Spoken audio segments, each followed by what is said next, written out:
The cold wind blew hard across the south side of Chicago as a young boy named Tyrell counted the money from his day's work. Just 12 years old, he had already figured out that if he wanted something in this world, he'd have to go out and get it himself. His lawn mowing business wasn't much, just a rusty push mower he'd fixed up from the junkyard and a determination that burned brighter than the porch lights of the houses he served. Back at their small apartment, Tyrell's mom was probably just getting home from her second job. She worked as a hospital cleaner during the day and at a local diner at night. Sometimes she picked up weekend shifts at the laundromat too. Tyrell watched how hard she worked, how she came home with tired eyes, but still made time to ask about his homework.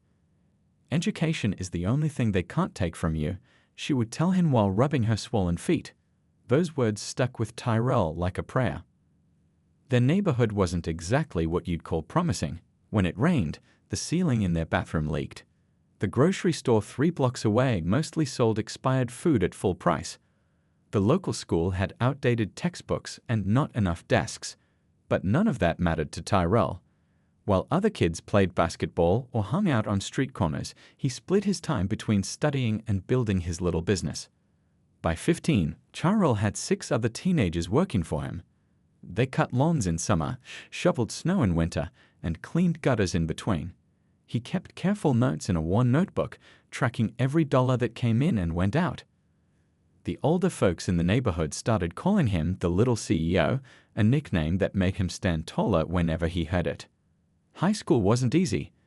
Tyrell took advanced classes whenever they were offered, which wasn't often in his underfunded school. He stayed late to use the computer lab since they didn't have one at home. Sometimes he'd fall asleep there, waking up to the janitor's gentle nudge when it was time to lock up. Despite everything, he maintained perfect grades, not because it was easy, but because he refused to accept anything less from himself. When college application time came around, Tyrell applied to every school he could. The guidance counselor, overworked with hundreds of other students, could only spare 15 minutes to help him. But that was enough. When the letters started coming back, most were rejections. But State University offered a partial scholarship. It would cover about half the costs. "Take it," his mother said, eyes shining with pride when he showed her the letter. "I'll help with the rest." They both knew she couldn't, not really. Her help meant good intentions and maybe $20 here and there when she could spare it. But Tyrell nodded and hugged her tight. He'd figure it out. He always did. College meant working nights at a warehouse, lifting boxes until his back ached, then showing up for 8 a.m. computer science classes with eyes burning from lack of sleep. It meant eating ramen for days straight and sometimes sleeping in the 24-hour library to save on heating costs in winter. But it also meant access to real computers, to professors who actually knew their stuff, to ideas that make his mind race with possibilities. Tyrell graduated with honors. His mother sat in the audience, dressed in her Sunday best, clapping until her hands hurt. She'd taken unpaid time off for this, the first college graduate in their family. This was supposed to be the moment when doors started opening. But they didn't. Despite his perfect GPA and impressive side projects, tech company after tech company turned him down. Sometimes they said he lacked experience. Sometimes they said he wasn't a culture fit. Sometimes they just never called back after seeing him in person for an interview. After the 12th rejection, Tyrell sat on a park bench near the lake, watching boats belonging to people whose lives he couldn't imagine. He had $500 in savings, a beat-up laptop, and a head full of ideas that nobody seemed to want. "Fine," he whispered to himself as the sun set over the water. "If they won't let me in, I'll build my own door." That night, TechBridge was born, not as a company yet, but as an idea. If the tech world wasn't interested in people like him, he'd create a bridge to bring technology to the communities that had been left behind. He didn't know exactly how he'd do it, but he knew why. And sometimes, the why is enough to get started. 7 years can change everything or nothing at all. For Tyrell, those 7 years felt like several lifetimes packed into one. TechBridge started in his tiny studio apartment, where he pushed his bed against the wall to make room for a desk he found on the curb. He built websites for local businesses during the day and worked on his real passion at night, creating simple coding tutorials for kids in his old neighborhood. He'd go to the community center on weekends, borrowing their space to teach basic computer skills to anyone who showed up. At first, only 3 kids came, then 8, then 20. Parents started coming too, asking if he could help them learn skills for better jobs. Tyrell barely slept. He lived on coffee and determination, stretching his $500 savings until it nearly snapped. His big break came when a local school principal stopped by one of his weekend sessions. The woman stood in the back, arms crossed, watching as Tyrell patiently explained to a room full of eager faces how websites actually worked. "We need this in our school," she said afterward, her voice matter of fact, but her eyes lit with something Tyrell recognized, the same hunger for change that drove him. "I don't have much budget, but—" That small contract changed everything. Tyrell developed a program that made tech education fun, relevant, and accessible. Word spread to other schools. A small local newspaper wrote a piece about his work. Then a small grant came in, just enough to hire his first employee, a brilliant young woman from his old neighborhood who could code circles around most college graduates but had never had the chance to prove it. 1 employee became 5, 5 became 20. Tyrell moved TechBridge from his apartment to a small office above a laundromat, then to a former warehouse in the heart of his childhood neighborhood. He insisted on staying there even as the company grew, turning down fancier addresses downtown. "We build where we belong" became his unofficial motto. He hired locally, trained locally, and invested locally. The company developed an educational platform that made complex tech concepts simple enough for 3rd graders to understand. School districts across the country started calling. By year 5, TechBridge employed over 100 people, most from neighborhoods similar to where Tyrell grew up. The warehouse transformed into a modern workspace with bright colors and community meeting rooms that locals could use for free. But the most important part wasn't even in that building, it was the incubator program Tyrell started in the vacant lot next door. "Ideas are everywhere," he told the first group of hopeful entrepreneurs. "But opportunities aren't. We're changing that today." The incubator provided space, mentorship, and small investments to help people with great ideas turn them into real businesses. Some failed, that was part of the process, but others thrived. A delivery app focused on bringing fresh food to food deserts. A healthcare communication platform created by a former nurse. A financial literacy program developed by someone who'd once been homeless. When money started really flowing in, Tyrell could have bought a mansion or a flashy car. Instead, he kept his modest apartment and drove the same used sedan he'd had for years. People noticed. They also noticed how he showed up personally when someone in the company faced a crisis, how he remembered everyone's name, how he still sometimes swept the floors at the end of a long day. "Success isn't about rising above your community," he often said. "It's about rising with it." Business magazines started calling, wanting to feature the tech wonder from the South Side. Tyrell usually declined. When he did agree to interviews, he would steer the conversation toward his team's achievements or the broader issues facing underrepresented groups in tech. In quiet moments alone, Tyrell sometimes felt overwhelmed by how far things had come. TechBridge now employed over 200 people and was valued at millions of dollars. Their educational platform was in schools nationwide. The incubator had launched over 30 successful businesses, most owned by people who looked like him, came from neighborhoods like his. He still kept that worn notebook from his lawn mowing days in his desk drawer. Sometimes he flipped through it, reminding himself of where he started. Not to pat himself on the back, but to remember that talent is everywhere. Opportunity just needs to catch up.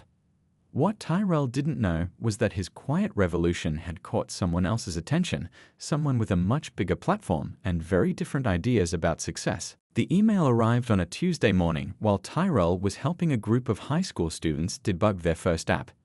His assistant poked her head into the classroom, her expression a mix of excitement and concern. "Sorry to interrupt," she said, "but you might want to see this when you get a chance." Later, alone in his office, Tyrell read the message twice.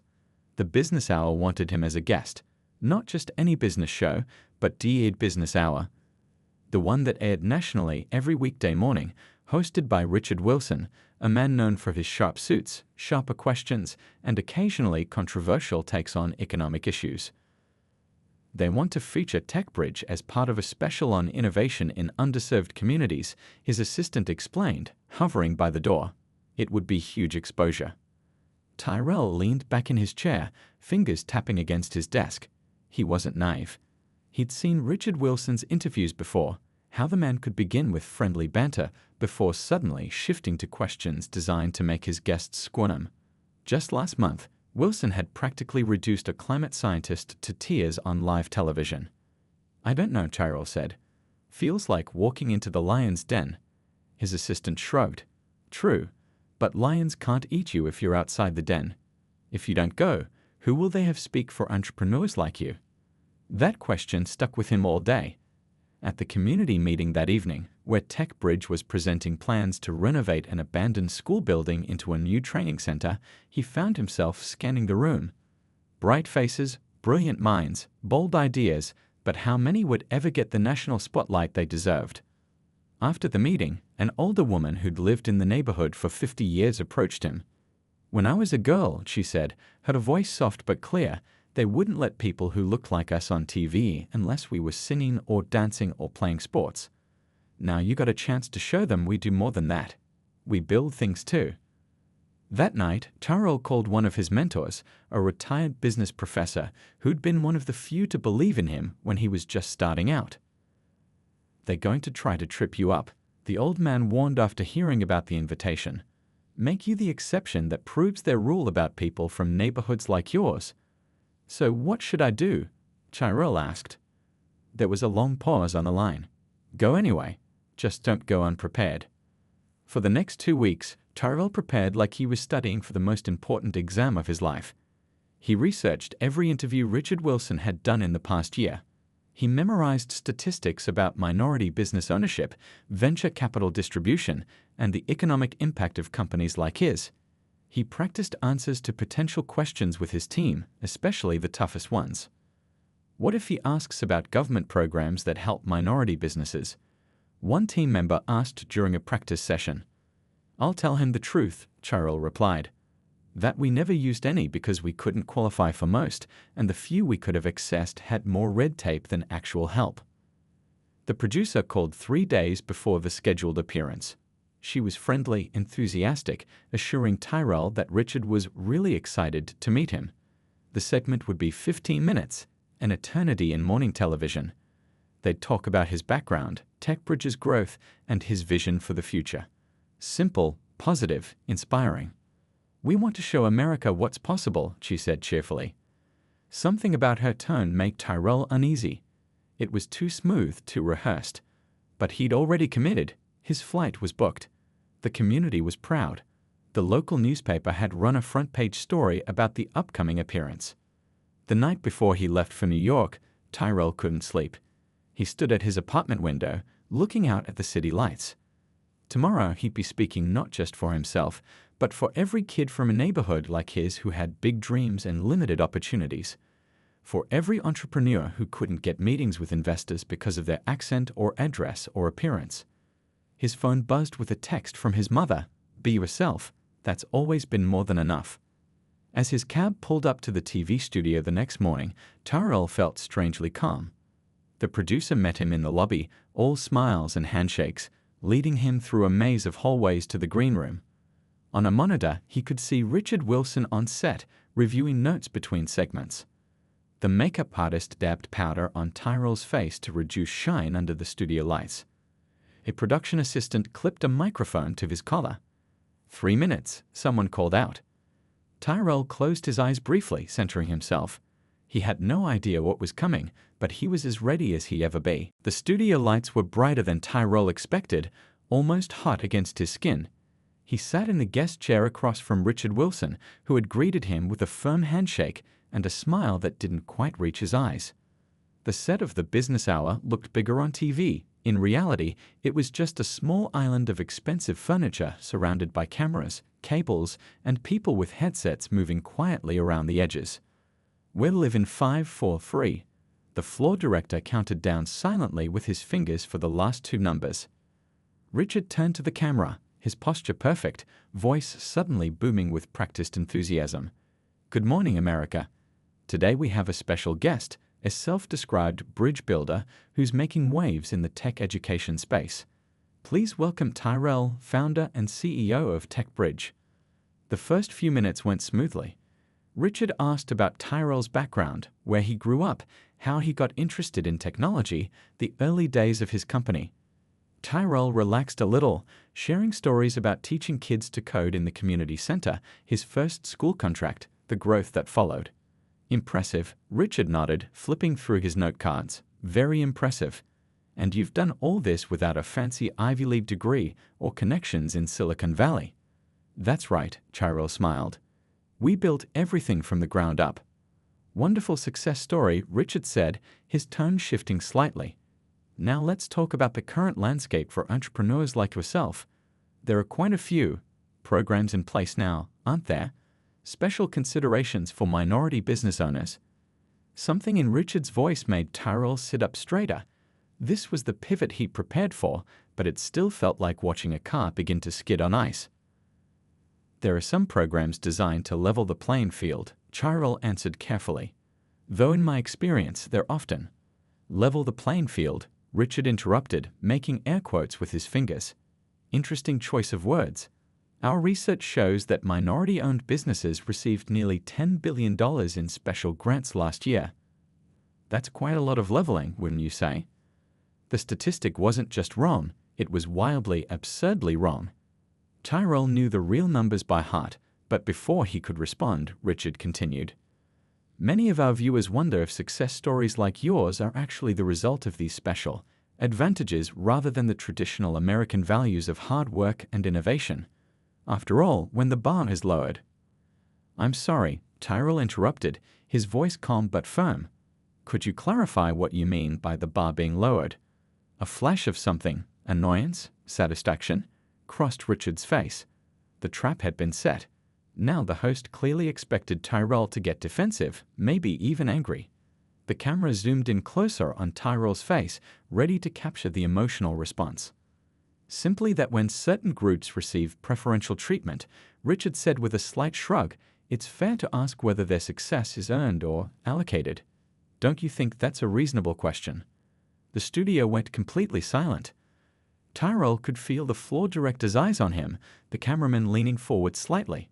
This was the moment the show had been waiting for, the moment when the composed entrepreneur would crack, when ratings would spike as viewers watched yet another gotcha moment unfold on morning television. Tyrell looked directly at Richard, then at the camera, suddenly aware that millions of people were watching. Kids from his neighborhood. Other black entrepreneurs fighting the same uphill battles. People who believed the lie that success like his must have been handed out rather than earned despite the odds. He thought about how easy it would be to get angry, to call out the fake statistics, the loaded questions, the thinly veiled implications. Part of him wanted to. But something his grandfather used to say came to mind. When they go low, you go high, but make sure you bring your facts with you. Tyrell took a deep breath and smiled, not the tight, defensive smile of someone caught off guard, but the confident smile of someone who had expected this all along. Actually, Richard, he said, reaching into his briefcase, I'd love to respond to that with some actual data, if you don't mind. Would it be all right if I shared some information with your viewers? Richard's smile faltered just slightly. This wasn't the reaction he'd anticipated. Of course, he said after a brief pause, we're all about transparency here on the Business Hour. Excellent, Tyrell said, pulling out his laptop. Let's talk about those numbers. The studio lights seemed to burn a little hotter as Tyrell opened his laptop. A flash of uncertainty crossed Richard's face. This wasn't how these moments usually played out on his show. Guests were supposed to get defensive, emotional, maybe even angry. They weren't supposed to calmly pull out laptops and offer to share data. Before I address that $10 billion figure you mentioned, Tyrell began, his voice steady, I'd like to share TechBridge's funding history with your viewers. He turned his laptop screen toward the camera. A simple spreadsheet appeared, showing the company's financial journey from day one. We started with $500, my personal savings, Tyrell explained. Our first year, we made $42,000 building websites for local businesses. Year 2, we secured our first school contract for $57,000.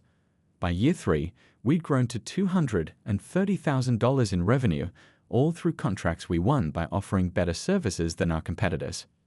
Richard shifted in his chair. Yes, but surely at some point. I'm getting there, Tyrell said politely but firmly. By year 4, we were approaching $1 million in revenue. That's when we sought outside investment for the first time. He clicked to another screen showing a list of investor rejections. We were turned down by 27 different venture capital firms, despite our proven track record. Most didn't even take the meeting once they saw our company address. He paused, letting that sink in. We eventually secured funding from a small angel investor who had actually used our educational platform with his own kids. Richard's expression had changed from confidence to something harder to read. The producers were whispering urgently behind the cameras. This segment wasn't following the script. What about government grants? Richard tried again. The special programs for. I'm glad you asked, Tyrell said, clicking to another screen.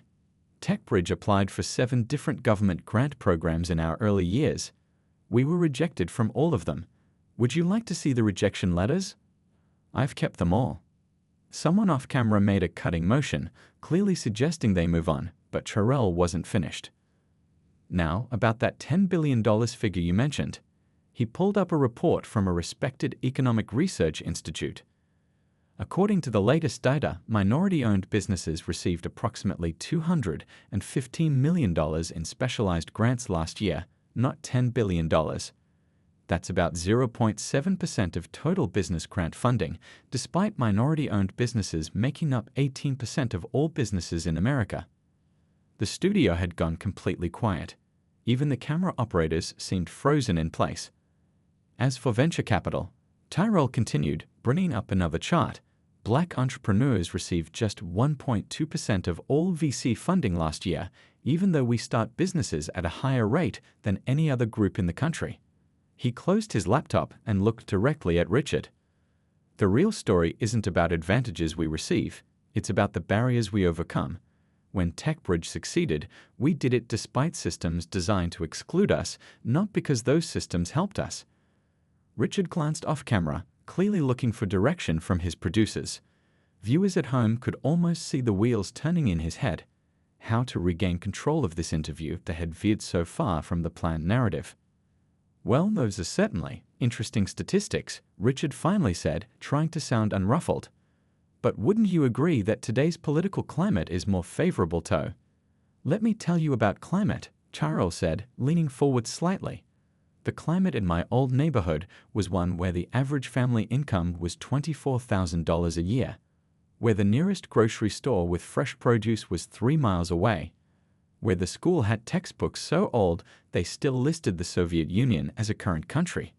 His voice remained calm, but there was a quiet intensity to his words now.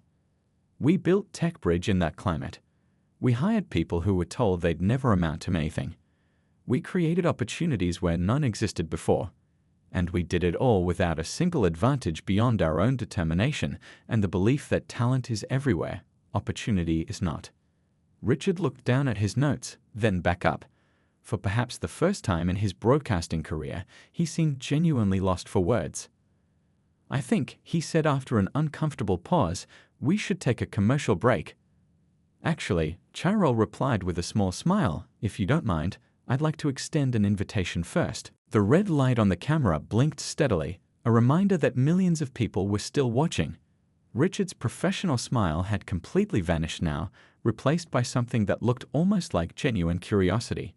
The tension in the studio had shifted, no longer the manufactured drama of a planned gotcha moment, but the real, electric feeling of something unexpected unfolding live on air. An invitation?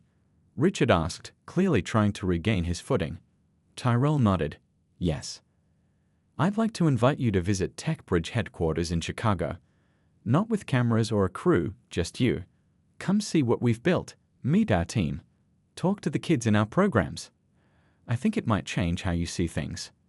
Someone in the control room must have decided this was worth keeping on air, because no one cut to commercial. The floor director, who had been signaling frantically a moment ago, now stood perfectly still, watching. Richard hesitated, clearly weighing his options. Refuse on air and look dismissive? Accept and risk being proven wrong. Why would you want me to visit after this? He gestured vaguely, indicating the interview that had gone so far off script. Because this isn't about winning an argument, Tyrell said simply. It's about changing perceptions. The questions you asked, they come from somewhere, right? From what you've been told, what you've read, what you believe to be true. I'm not asking you to take my word for it.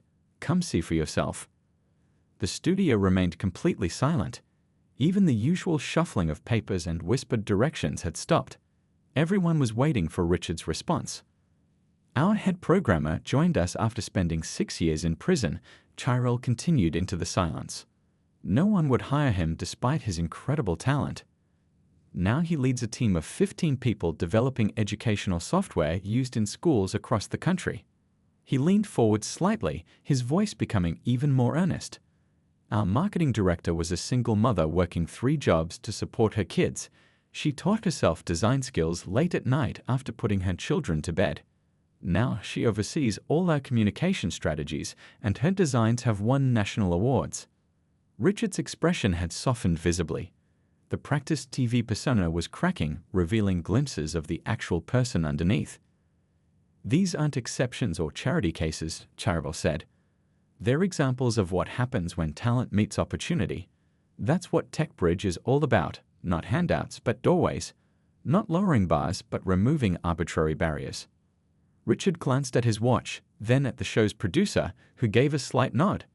We should be going to commercial, Richard said, but I think our viewers would rather hear more. He paused, and for the first time in the interview, his smile looked genuine. I accept your invitation. I'd like to see this place myself. The energy in the studio shifted again. The crew members exchanged glances of surprise. This wasn't just off script, it was unprecedented. When would be a good time for that visit? Richard asked, sounding more like a curious human and less like a TV personality seeking ratings. Whenever you're ready, Tyrell replied. Our doors are always open to people who want to understand what we're building and why it matters. Richard turned to the camera. Well, you heard it here first, folks. It looks like I'll be heading to Chicago soon to get a first-hand look at TechBridge. And honestly, I'm looking forward to it. He turned back to Tyrell. I have one more question before we wrap up, if you don't mind. Tyrell nodded. Go ahead. What do you say to young people watching this who come from neighborhoods like yours, who might be thinking that the odds are stacked too high against them? It was the first genuine question of the entire interview. Tyrell took a moment to consider his answer. I tell them that the world may not make space for you, so sometimes you have to create your own. That your circumstances don't define what you're capable of, only what you have to overcome. And most importantly, I tell them that success isn't just about what you build, it's about who you bring with you along the way. As the camera pulled back for a wider shot, something rare in morning television happened, a moment of authentic human connection between 2 people who had started as adversaries. Richard wasn't just listening professionally now, he was hearing, perhaps for the first time. We'll be right back after these messages, Richard said finally, his voice noticeably gentler than usual. And I think we all have some things to think about during the break. The interview had ended barely 30 minutes ago, but Tyrell's phone wouldn't stop buzzing.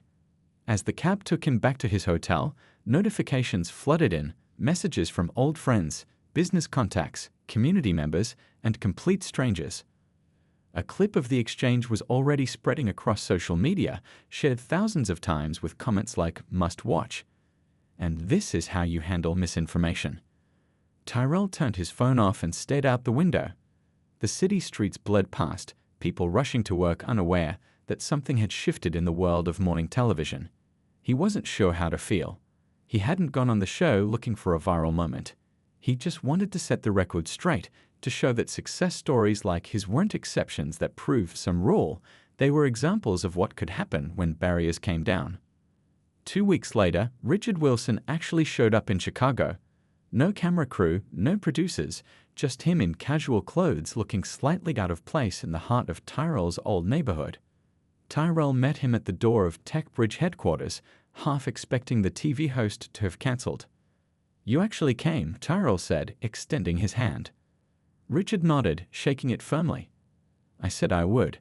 And honestly, after that interview, I felt like I needed to. The tour lasted all day. Richard met developers who had taught themselves to code while working night shifts at warehouses. He sat in on classes where elementary school kids built their first websites, their faces lighting up when their creations appeared on screen. He'd visited the incubator space where former fast food workers and rideshare drivers were building tech startups based on needs they'd identified in their own communities. "This isn't what I expected," Richard admitted as they took a break in Tyrell's simple office. No fancy artwork on the walls, just framed photos of community events and student graduation ceremonies. "What did you expect?" Tyrell asked. Richard sighed. "I don't know. Something less real, I guess. The narrative I've been given about places like this, about entrepreneurs like you, it doesn't match what I'm seeing today." Later that evening, they walked through the neighborhood, stopping at a small restaurant where the owner greeted Tyrell with a warm hug. Over plates of food, they talked for hours, not as a TV host and guest, but as two people trying to understand each other's worlds. "I've been thinking about what you said on the show," Richard said as they finished their meal. "About creating your own space when the world won't make room for you. That hit home more than you know." The next day, Richard did something unprecedented. He dedicated an entire special edition of the Business Hour to what he'd seen at TechBridge. No gotcha questions, no misleading statistics, just an honest look at what was happening in a community most of his viewers never thought about. At the end of the broadcast, he did something even more unexpected. He looked directly into the camera and apologized. "I've built my career on asking tough questions," he said. "But sometimes asking tough questions becomes an excuse for not listening to the answers. I wasn't listening during my interview with Tyrell. I had my story already written in my head, and I was wrong." The response was immediate and overwhelming. #Richard Wilson apology trended nationwide. Business leaders called the show, wanting to know how they could support initiatives like TechBridge. Venture capital firms that had previously ignored entrepreneurs from underserved communities suddenly found room in their calendars for meetings. For Tyrell, the most meaningful responses came from closer to home. Applications to TechBridge programs increased fivefold. Kids from neighborhoods like his grew bolder in their ambitions. Parents stopped by the office to share how their children had been inspired. 6 months later, Tyrell and Richard stood together at the grand opening of TechBridge's new expansion, a former factory now transformed into an innovation center with free classes for community members of all ages. The funding had come from a coalition of businesses that formed after Richard's special broadcast. "You could have just made me look bad that day," Richard said quietly as they watched families stream into the new building. "That's what most people would have done." Tyrell shook his head. "Making you look bad wouldn't have built this," he gestured at the center. "This took both of us being willing to see things differently." As they walked inside to join the celebration, a young girl tugged on Tyrell's sleeve. "Are you the man from the video?" she asked, eyes wide. "The one who stood up for us?" Tyrell knelt down to her level. "I'm just someone who believes you can build amazing things," he said with a smile. "Want to see what we're building now?" She nodded eagerly, taking his hand. Behind them, Richard watched, his understanding of success forever changed.